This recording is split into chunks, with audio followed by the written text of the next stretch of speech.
Halo para pencinta badminton tanah air, selamat datang kembali di channel Orang Biasa. Oke teman-teman, seperti biasa kita masih membahas informasi seputar badminton. Dan kali ini kita akan bahas informasi dari China Open 2025.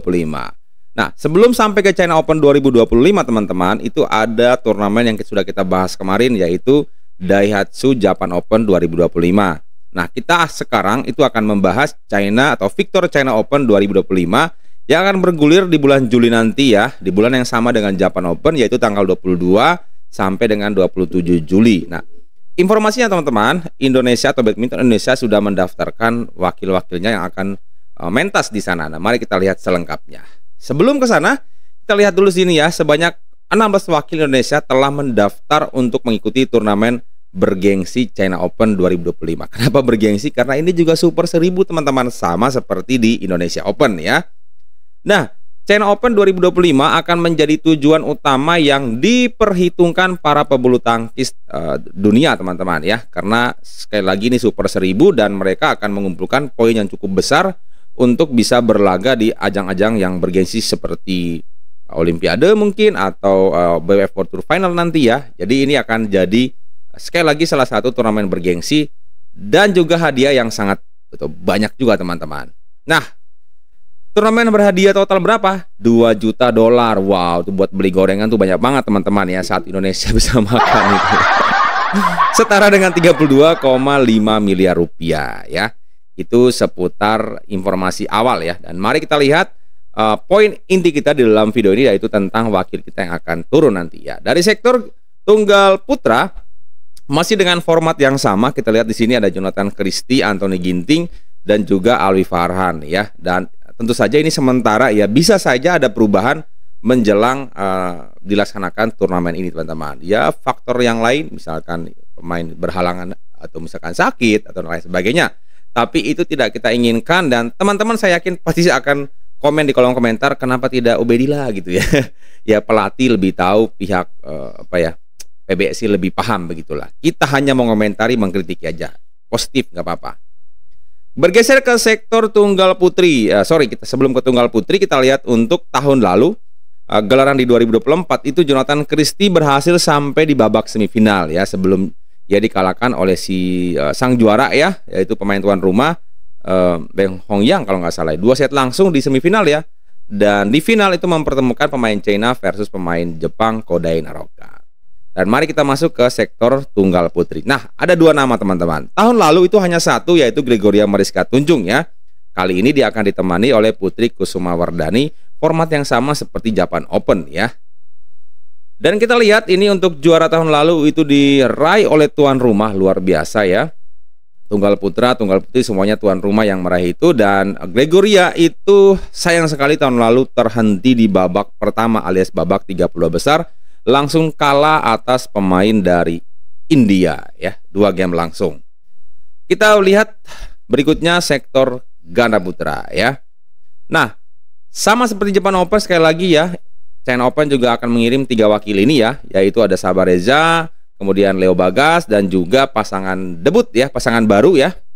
Ini adalah turnamen kedua mereka, jika lancar berarti turnamen kedua mereka, yaitu Fajar Fikri ya. Semoga ini menjadi ajang yang bisa menjadi kesempatan untuk Fajar Fikri, tentu saja ya, secara khusus untuk Fajar Fikri untuk menunjukkan bahwa mereka masih punya taring ya dari sektor ganda putra. Kita lihat tahun lalu ya. Tahun lalu pasangan kita sekali lagi juga hanya sampai di babak semifinal, yaitu pasangan namanya Daniel Fikri ya. Nah, dan saat ini 2025 itu Daniel sendiri tidak ikut karena sedang pemulihan cedera, dan Fikri dipasangkan dengan Fajar ya. Dan tahun lalu juaranya adalah pasangan Malaysia teman-teman. Luar biasa, ini ada 2 pasang ini Malaysia ini, satu sebagai juara, satunya sebagai juara 4, juara 1 dan juara 4. Dan tahun ini mereka akan di bawah asuhan Coach Harry. Ini akan menjadi, Malaysia akan menjadi ancaman serius ya di tahun 2025 ini.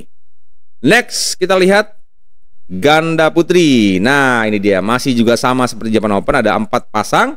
Dan sepertinya Apriani Febri bisa jadi masih dalam antrian begitu ya. Tapi saya lihat di berita itu 4 wakil ini ya. Tapi secara logika di Japan Open masih sebagai dalam antrian, masa China Open langsung masuk ke babak utama atau langsung masuk.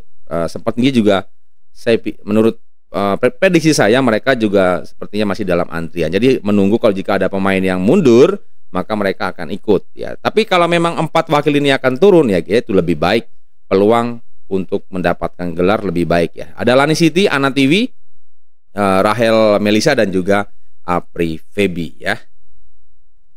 Nah, ini dia tahun lalu ya, tahun 2024 Indonesia sepertinya tidak mengirimkan wakil di sektor ini ya. Jadi tahun 2025 ini akan kembali mengirimkan. Tahun lalu absen ya. Mudah-mudahan tahun ini mendapatkan hasil yang positif. Amin teman-teman ya. Nah, sebelum ke sana saya mau minum kopi dulu biar nggak gagap. Kita lanjut teman-teman. Nah, wakil sektor ganda campuran. Menarik teman-teman, ini pemain pelatnas ya yang dikirim itu pemain-pemain muda semua, pasangan muda ya. Dimulai dari Jafar Felisa ya, Amri Nita dan juga Adnan Indah. Ini pemain-pemain muda nantinya ditemani oleh pemain senior dari non pelatnas ya, yaitu Rehan dan Gloria. Nah, saya baca di sebuah berita ya. Dia mengatakan bahwa sektor ganda campuran masih mengandalkan racikan Coach Heri Ipe ya. Karena memang si 3 pasang ini itu kayaknya dibentuk saat Coach Heri berpindah dari ganda putra ke ganda campuran. Salah satunya yang bisa dibilang bersinar saat ini ya, yaitu Jafar Felisa ya. Dan itu kita harapkan terus berkembang, dan kita memang pernah punya ganda campuran yang bisa diandalkan ya, bisa menjadi juara olimpiade, bisa diperhitungkan ya, seperti Owi Butet, kemudian yang belakangan lagi yang terbaru misalkan setelah Owi Butet itu eranya Priven Melati ya, Priven Debbie ya. Dan mudah-mudahan cepat atau lambat laun ganda campuran ini bisa kembali lagi bersinar seperti sedia kala. Dan ini dia tahun lalu teman-teman ya, juaranya lagi-lagi pasangan China dan runner up-nya pasangan Malaysia, dan pemain kita itu hanya sampai di babak semifinal, yaitu pasangan Dejan Gloria yang saat ini sudah dipisah. Dan Dejan sendiri dari daftar yang saya lihat sepertinya akan absen, sementara Gloria sudah berganti pasangan dengan Rehan Naufalkus Haryanto. So teman-teman, itu dia beberapa wakil kita yang akan tampil di ajang Super 1000 Victor China Open 2025. Mudah-mudahan kita doakan mereka bisa meraih hasil positif. Dan saya akan bertanya teman-teman seperti biasa, silakan kalian ketik di kolom komentar siapa yang menjadi favorit kalian, atau sektor mana yang menjadi teman-teman jagokan untuk bisa bersinar di Victor China Open 2025. Terima kasih teman-teman sudah menyimak. Mohon maaf jika dalam penyampaian saya ada hal yang kurang berkenan karena teman-teman sedang berada di channel Orang Biasa. Bukan pengamat tapi penikmat badminton. Bye-bye.